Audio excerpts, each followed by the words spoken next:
ঢাকা শহরকে বলা হয় মসজিদের শহর। এখানে অসংখ্য মসজিদ রয়েছে। সো আমার ইচ্ছা আছে আসলে যতগুলো মসজিদের সময় নামাজ পড়া যায়, শুধু ঢাকা শহর না, আসলে পুরো পৃথিবীতে যতগুলো মসজিদ আছে, সো এর মধ্যে যতগুলো মসজিদে নামাজ পড়া যায়, এটা আমার একটা ইচ্ছা আছে আর কি। সো এর মধ্যে আসলে এটা মহানগর প্রজেক্টে শিফট করার কারণে এই মসজিদে এখন সবচেয়ে বেশি নামাজ পড়া হয়। সো এই মসজিদে দেখাবো, এটা মসজিদ প্লাস মাদ্রাসা আছে এখানে।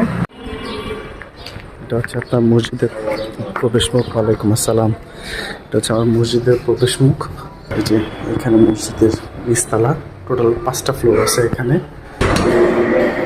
হচ্ছে সেকেন্ড ফ্লোর এটা। মাদ্রাসার এতিমখানা, এখানের মধ্যে বন্ধ আছে এখন।